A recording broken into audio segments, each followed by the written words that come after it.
Right. सो कभी कभी क्या होता है कि कुछ लोग होते हैं वो पहाड़ के ऊपर चढ़ते हैं। This is a mountain which I have drawn, okay, this is a mountain, right. तो ये जो जितना आप ज़्यादा पहाड़ के ऊपर चढ़ते जाते हो, राइट, वहाँ पे उतना ही ऑक्सीजन कम होता है आपके बॉडी के अंदर, राइट। ऑक्सीजन कम होता है ऊपर, तो आपको ऑक्सीजन कम मिलता है। तो आप क्या करते हो, ये कुछ पेशेंट्स होते हैं, इनको भी हम लोग क्या देते हैं, हाई एल्टीट्यूड में जब वो जाते हैं तो उनको हम एसिटाजोलामाइड देते हैं। एसिटाजोलामाइड करता क्या, listen very carefully, right, listen very carefully. Do you remember, मैंने आपको बताया था कि ये जो हाइड्रोजन सॉरी बाइकार्बोनेट और कार्बन डाइऑक्साइड, इनकी कंसंट्रेशन नॉर्मल होने चाहिए, राइट, आपके बॉडी के अंदर। लेकिन जब आप बाइकार्बोनेट एसिटाजोलामाइड देते हो तो एसिटाजोलामाइड क्या करता था, सबसे पहले ये बाइकार्बोनेट आता था आपके कहाँ पे, नेफ्रॉन में, ओके, नेफ्रॉन में, और इसकी ब्रेकडाउन होती थी और ये वापस रीअब्जॉर्ब होकर आपके ब्लड के अंदर जाता था, राइट। लेकिन जब आप, मैंने यहाँ पे आपको बताया था, जब आप एसिटाजोलामाइड देते हो तो क्या ये बाइकार्बोनेट वापस रीअब्जॉर्ब होगा, नहीं होगा, जिसकी वजह से ये बाइकार्बोनेट क्या होगा, हमारे यूरिन में अपीयर होगा, ओके, बाइकार्बोनेट यूरिन में अपीयर होगा। तो अब क्या होगा, बॉडी के अंदर बाइकार्बोनेट आयन की कंसंट्रेशन कम होगी और कार्बन डाइऑक्साइड की कंसंट्रेशन ज़्यादा होगी, जिसकी वजह से जब आपके बॉडी के अंदर कार्बन डाइऑक्साइड की कंसंट्रेशन ज़्यादा होती है, so that will lead to acidosis, okay, acidosis होता है इससे। अब क्या करना है हमने, एसिडोसिस जैसे ही होता है ना, आपके पास ब्रेन में कुछ रिसेप्टर्स होते हैं, स्पेशली आपके मेडला के अंदर, ओके, यहाँ पे मेडला में। तो यहाँ पे जो मेडला है ना ब्रेन के अंदर, वहाँ पे रिस्पायरेटरी सेंटर होता है। वो रिस्पायरेटरी सेंटर स्टिमुलेट होता है एसिडोसिस की वजह से। फिर वो जो रिस्पायरेटरी सेंटर है वो क्या करता है, आपके जो मसल्स हैं ना जो कि रिस्पायरेशन में हेल्प करते हैं, उनकी स्पीड को बढ़ा देता है, जिसकी वजह से आप जल्दी जल्दी सांस लेना स्टार्ट करते हो, राइट। इस तरह जल्दी जल्दी आप सांस लेते हो। तो जब आप जल्दी जल्दी सांस लेते हो, आपको पता है क्या होता है, ये आपके ब्लड के अंदर से जितना भी कार्बन डाइऑक्साइड है ना, these will start leaking from your body into the environment, okay, right। तो ये कार्बन डाइऑक्साइड क्या होता है, आपकी बॉडी से बाहर निकलता है। नॉर्मली भी अभी भी आपके बॉडी से क्या हो रहा है, कार्बन डाइऑक्साइड बाहर निकल रहा है। लेकिन जब आप ज़्यादा जल्दी जल्दी सांस लेते हो तो ज़्यादा कार्बन डाइऑक्साइड आपकी बॉडी से बाहर निकलता है और ज़्यादा ऑक्सीजन आपके बॉडी के अंदर दाखिल होता है। इस तरह से ज़्यादा ऑक्सीजन आपके ब्लड के अंदर दाखिल होता है, फाइन, ओके। तो यही तो चाहिए ना हमें, मैंने आपको बताया था जब आप ऊपर चढ़ते हो तो क्या होता है, ऊपर ऑक्सीजन की कमी होती है। तो जब आप ज़्यादा जल्दी जल्दी सांस लेते हो एसिटाजोलामाइड की वजह से क्या होगा, आपके ब्लड के अंदर ज़्यादा ऑक्सीजन आएगा। और आपको यही चाहिए कि आपको ऑक्सीजन ज़्यादा मिले। जब आप हाई एल्टीट्यूड पे या मतलब माउंटेन के ऊपर चढ़े तो आपको ऑक्सीजन ज़्यादा मिले। तो इस वजह से भी हम लोग क्या करते हैं, ऑक्सीजन ज़्यादा मिलने की वजह से हम लोग एसिटाजोलामाइड देते हैं, राइट। और ये एसिटाजोलामाइड इस तरह से फंक्शन करता है जो कि मैंने आपको बता दिया, राइट।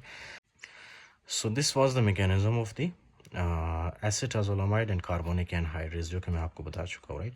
एज अ रिजल्ट क्या होता है, हमारे बॉडी के अंदर से बाइकार्बोनेट आयन यूरिन में चला जाता है, राइट। अब आपको पता है ये जो बाइकार्बोनेट आयन है ये हमारे न्यूरॉन्स में भी होते हैं और न्यूरॉन्स को बहुत ज़्यादा ज़रूरत होती है बाइकार्बोनेट की, ओके, फाइन, बाइकार्बोनेट आयंस की बहुत ज़्यादा ज़रूरत होती है। लेकिन जब आप एसिटाजोलामाइड देते हैं तो acetazolamide obviously carbonic anhydrase act करता है, जिसकी वजह से सारा बाइकार्बोनेट हमारे बॉडी से निकल जाता है। और न्यूरॉन के अंदर जो बाइकार्बोनेट है उसकी कंसंट्रेशन इस तरह से कम होती है। जब न्यूरॉन के अंदर बाइकार्बोनेट की कंसंट्रेशन कम होगी, so that will lead to paraesthesia, right, paraesthesia होता है उससे, paraesthesias, paraesthesias, it is the combination of hypoaesthesia and hyperaesthesia. Okay, let me explain it for you. For example ये है आपका हैंड, राइट, ये आपका हैंड है और ये आपकी उंगलियां है, राइट, ये आपका हैंड, ये आपकी उंगलियां। आपको पता है कुछ लोगों को जब हाइपोस्थीजिया होता है, उनको क्या होता है, हाइपोस्थीजिया वाले पेशेंट को आप इस तरह से जब टच करते हो ना, तो हाइपोस्थीजिया वाले पेशेंट को कुछ फील ही नहीं होता। आप अगर ज़ोर से भी टच करोगे, ज़ोर से भी उनको थप्पड़ मारोगे तो उनको फील नहीं होगा, राइट, बहुत ही कम फील होगा। लेकिन जब हाइपरस्थीजिया वाले पेशेंट आते हैं ना आपके पास, उनको आप थोड़ा सा हाथ लगाते हो ना तो एकदम से चीखने लगते हैं। क्यों? क्योंकि उनके बॉडी के अंदर बहुत ज़्यादा पेन होता है हाइपरस्थीजिया की वजह से, राइट। क्योंकि उनके जो न्यूरॉन्स हैं ना वो डिसफंक्शनल होते हैं, या मतलब उनका जो नॉर्मल फंक्शन है ना वो बिगड़ जाता है, राइट। अब हाइपोस्थीजिया और हाइपरस्थीजिया दोनों को हम लोग क्या कहते हैं, पैरास्थीजिया, उनकी कॉम्बिनेशन को हम पैरास्थीजिया कहते हैं, फाइन। और ये पैरास्थीजिया क्यों होता है, जब आपके बॉडी के अंदर बाइकार्बोनेट कम हो। क्यों कम होता है, जब आप एसिटाजोलामाइड देते हो। एसिटाजोलामाइड क्या करता है, हमारे बॉडी के अंदर से बाइकार्बोनेट को निकाल देता है, simple, okay. Including that the next thing that you have to remember, okay, ये आपके पास कभी कभी क्या होता है, NH3 होता है। NH3 is very toxic, okay. NH3 क्या करता है, NH3 बाइकार्बोनेट के साथ बाइंड करता है, राइट। NH3 बाइकार्बोनेट के साथ इसके हाइड्रोजन के साथ जब बाइंड करता है, राइट, तो क्या बनता है हमारे पास, NH4। अब ये जो NH4 है, दिस इज़ लेस टॉक्सिक, ये लेस टॉक्सिक है, और ये हमारे बॉडी से यूरिन के ज़रिए ये निकल जाता है, राइट, NH4 हमारे बॉडी से। लेकिन क्या है कि जब आपके पास बाइकार्बोनेट नहीं होता, राइट, तो क्या होता है कि NH3 की कॉन्सेंट्रेशन बढ़ जाती है। क्यों? क्योंकि NH3 के पास कोई होता नहीं है अपना दोस्त बनाने के लिए, राइट।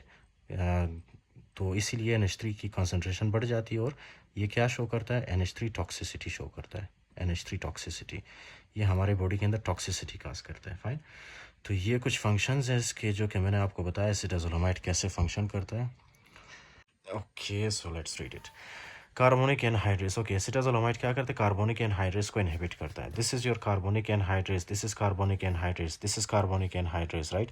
तो ये क्या करता है, ये जितने भी कार्बोनिक एनहाइड्रेस हैं उनको इनहिबिट करता है। Causes self limited sodium bicarbonate diuresis and reduce total body bicarbonate stores. ये जो आपकी बॉडी के अंदर जो बाइकार्बोनेट स्टोर्स हैं ना, उनको क्या करता है, आप यूरिन के थ्रू बाहर निकालता है, fine. Alkalinizes urine, it basically means कि यूरिन का पीएच बढ़ा देता है। आपको पता है ना, जब आपकी बॉडी के अंदर, सॉरी, आपकी यूरिन के अंदर जब बाइकार्बोनेट ज़्यादा होगा तो इसकी वजह से यूरिन का पीएच बढ़ जाएगा, सिंपल, ओके। अच्छा जी, ग्लाकोमा में हम यूज़ करते हैं, ग्लाकोमा का मतलब सिंपली ये है ना कि जब आपके आइस के अंदर फ्लूइड की वजह से, फ्लूइड एक्यूमुलेशन की वजह से प्रेशर ज़्यादा हो, that is called is the glaucoma, right. तो आप क्या करते हो, एसिटाज़ोलामाइड देते हो। एसिटाज़ोलामाइड कार्बोनिक एनहाइड्रेस को इनहिबिट करता है। कार्बोनिक एनहाइड्रेस जब नहीं होगा तो फ्लूइड एक्यूमुलेशन नहीं होगी, फ्लूइड सिक्रीशन नहीं होगी, राइट। और आपके ऑप्टिक नर्व को डैमेज नहीं होगा, सो जिसकी वजह से विजन लॉस नहीं होगा। So acetazolamide is a very good drug, simple. उसके बाद है मेटाबॉलिक एल्कलोसिस में आप यूज़ करते हो। क्या होता है, आपके बॉडी के अंदर कभी कभी जो है ना बाइकार्बोनेट आयंस की कॉन्सेंट्रेशन ज़्यादा होती है, जिसकी वजह से मेटाबॉलिक एसिडोसिस होती है। So in that case you will give bicarbonate ions. Bicarbonate ions क्या करता है, यहाँ पे बाइकार्बोनेट के रीअब्जॉर्प्शन को इनहिबिट करता है, जिसकी वजह से बाइकार्बोनेट आयन मैकेनिज्म बता चुका हूँ, साइड, राइट। ये जितना भी बाइकार्बोनेट आयन है, they will appear in your urine, right, they will appear in your urine. Okay, उसके बाद है अल्टीट्यूड सिकनेस में हम लोग यूज़ करते हैं by of setting respiratory alkalosis. Basically means कि आप यहाँ पे, मैंने आपको बताया था ना, जब आप ऊपर चढ़ते हो पहाड़ के ऊपर तो वहाँ पे ऑक्सीजन कम होती है, तो एक मैकेनिज़्म आपकी बॉडी के अंदर स्टिमुलेट होता है। जब आप एसिटाज़ोलामाइड देते हो तो ये क्या करता है, जितना भी बाइकार्बोनेट आयन होता है उसको यूरिन में वेस्ट करता है, fine. As a result bicarbonate ion की कंसंट्रेशन कम होगी ब्लड के अंदर, और कार्बन डाइऑक्साइड की कंसंट्रेशन ज़्यादा होगी, जिसकी वजह से एसिडोसिस होता है, फाइन। तो क्या होगा, उसके बाद आपका मेडुला सेंटर, मेडुला के अंदर जो रेस्पिरेटरी सेंटर है वो स्टिमुलेट होगा, और रेस्पिरेटरी मसल्स उनकी एक्टिविटी बढ़ जाएगी, जिसकी वजह से आप जल्दी जल्दी सांस लेते हो, राइट, रेस्पिरेटरी रेट बढ़ जाता है। जब आप जल्दी जल्दी सांस लोगे तो जाहिर सी बात है, हर सांस के साथ आप क्या करोगे, कार्बन डाइऑक्साइड को बाहर निकालोगे और ऑक्सीजन को अंदर की तरफ ले आओगे, फाइन। जब ऑक्सीजन ज़्यादा होता है आपके बॉडी के अंदर, तो आपको पहाड़ चढ़ने के बाद भी ऑक्सीजन की कमी नहीं होगी। यही तो है, हाई एल्टीट्यूड में इसको हम यूज़ करते हैं, अल्टीट्यूड सिकनेस में। उसके अलावा इडियोपैथिक इंट्राक्रेनियल हाइपरटेंशन, जब इडियोपैथिक आपके बॉडी के अंदर ये जो इंट्राक्रेनियल प्रेशर बढ़ जाए, राइट, उसके लिए भी आप क्या देते हो, एसिटाज़ोलामाइड, इट विल ट्रीट दैट। तो एडवर्स इफेक्ट्स क्या है कि प्रॉक्सिमल रेनल ट्यूबुलर एसिडोसिस, आपको पता है प्रॉक्सिमल रेनल ट्यूबुलर एसिडोसिस, इसके लिए मैंने फिजियोलॉजी में लेक्चर अपलोड किया, but still I must tell you कि ये आपका है proximal convoluted tubule, okay. This is your proximal convoluted tubule. ये जो आपको नज़र आ रहा है, these are the cells of proximal convoluted tubule. अगर आप जो है फॉर एग्जांपल देते हो एसिटाज़ोलामाइड, सबसे पहले तो ये है ना कि ये इन सेल्स को डैमेज कर सकता है, फाइन, डैमेज कर सकता है। या अगर ऑलरेडी किसी पेशेंट को जो है उनके सेल्स अगर डैमेज हो, राइट, तो उनके सेल्स डैमेज होते हैं, और ये जो एसिटाज़ोलामाइड देते हो आप, ये मज़ीद एग्जासरबेट करता है इस डैमेज को, fine. Renal tubular acidosis type 2 का मतलब क्या है कि जब आपके ये प्रॉक्सिमल कॉन्वोल्यूटेड ट्यूब्यूल के सेल्स डैमेज हो चुके हो, fine, that condition is called as renal tubular acidosis. I uploaded a lecture on this, okay। तो जब ये डैमेज होता है तो ऑब्वियसली यहाँ से क्या कहते हैं उसको, बाइकार्बोनेट रीअब्जॉर्ब नहीं होता, ओके, बाइकार्बोनेट रीअब्जॉर्ब नहीं होता, सोडियम रीअब्जॉर्ब नहीं होता, वाटर रीअब्जॉर्ब नहीं होता। So that is a very dangerous condition renal tubular acidosis में, राइट। तो अगर आप जो है पहले से किडनी का फंक्शन इतना ख़राब है, आप ऊपर से क्या कर रहे हो, आप ऊपर से जो है एसिटाज़ोलामाइड देते हो, एसिटाज़ोलामाइड दोगे तो मज़ीद यहाँ से जो थोड़ा बहुत जो यहाँ से रीअब्जॉर्प्शन हो रहा था वो भी स्टॉप होगा। तो एट द एंड क्या होगा कि ये जो किडनी का फंक्शन है वो मज़ीद ख़राब होगा। ओके, तो टाइप 2 रिनल ट्यूबुलर एसिडोसिस में हम इसको बिल्कुल नहीं देते, और इसको हम लॉन्ग टर्म के लिए भी नहीं देते। अगर लॉन्ग टर्म के लिए देंगे तो this will damage our kidneys, acetazolamide. उसके बाद है पैरास्थीसिया। आपको मैंने बताया था कि ये जो बाइकार्बोनेट आयन है ये हमारे न्यूरॉन के अंदर प्रेजेंट होते हैं। अगर न्यूरॉन के अंदर इनकी कमी हो या इनकी कॉन्सेंट्रेशन कम हो, so that will lead to paresthesia. आपको मैंने बताया था हाइपोस्थीसिया, हाइपरस्थीसिया, क्या डिफरेंस होता है उनमें, राइट। उसके बाद है NH3 toxicity. Do you remember, मैंने आपको बताया था कि ये क्या करता है, NH3 नॉर्मली हमारे ब्लड के अंदर बाइंड करता है बाइकार्बोनेट आयन के साथ, राइट, इसके हाइड्रोजन के साथ। एज अ रिजल्ट क्या बनता है, NH4, और यही NH4 फिर लेस टॉक्सिक होता है, राइट, लेस टॉक्सिक होता है, और ये हमारे बॉडी से निकल जाता है बाद में, राइट। लेकिन कभी कभी क्या होता है कि ये जो बाइकार्बोनेट आयन है ये कम होती है इनकी कॉन्सेंट्रेशन। जब ये कम होगी तो क्या होगा, कम क्यों होती है, क्योंकि हम एस्ट्राजोलोमाइड जब देते हैं ना तो ये सारा बाइकार्बोनेट आयन हमारे बॉडी से निकाल देता है। तो एट द एंड क्या होगा, बाइकार्बोनेट आयन कम होगा, और जब ये कम होगा तो NH3 को कोई मिलेगा नहीं जिसके साथ ये बाइंड करे, तो NH3 की एक्यूमुलेशन होगी ब्लड के अंदर, and that will lead to toxicity, वो टॉक्सिसिटी काज करेगा। उसके अलावा है सल्फा एलर्जी। सल्फा एलर्जी का मतलब क्या है, कुछ सल्फा ड्रग्स होते हैं जैसे कि trimethoprim sulfamethoxazole. Okay, trimethoprim sulfamethoxazole, it is very commonly used. अच्छा, तो ये जो सल्फा ड्रग्स है, राइट, ये उसका एक एग्जांपल है, ट्राइमेथोप्रिम सल्फामेथाक्सोजोल। आपको पता है ये जो सल्फा ड्रग्स है और एसिटाजोलामाइड है, ये डिराइव एक ही चीज़ से होता है, मतलब ये एक ही चीज़ से बनते हैं दोनों। अगर किसी पेशेंट को जो है सल्फा ड्रग से एलर्जी है ना, तो उसको एसिटाजोलामाइड से भी एलर्जी होगा, राइट। क्यों, क्योंकि दोनों की कम्बिनेशन सेम है, दोनों का जो बाई प्रोडक्ट है ना, जो मतलब जो प्रोडक्ट इन दोनों को या सल्फर ड्रग को बनाने में यूज़ होता है, वही सेम प्रोडक्ट एसिटाजोलामाइड को भी बनाने में यूज़ होता है। अगर किसी पेशेंट को सल्फर ड्रग से एलर्जी है तो उसको एसिटाजोलामाइड से भी एलर्जी हो सकता है, फाइन। तो आपने पहले देखना है। उसके बाद ये क्या करता है, hypokalemia.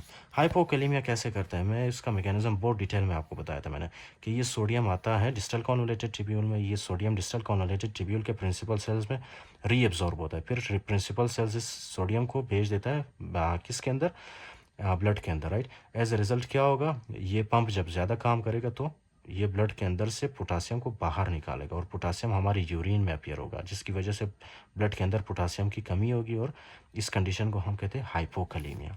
Okay, promotes calcium phosphate stone formation in soluble at high pH. आपको बताया था मैंने कि जब ये ज़्यादा बाइकार्बोनेट आयन आपके, ये देख रहे हो, बाइकार्बोनेट आयन अगर ज़्यादा आपके यूरिन के अंदर आ जाए, so that will increase the pH of the urine, right. जब इंक्रीज होगा पीएच यूरिन का, so that will lead to calcium phosphate stones. Okay, ये मैंने बताया था आपको।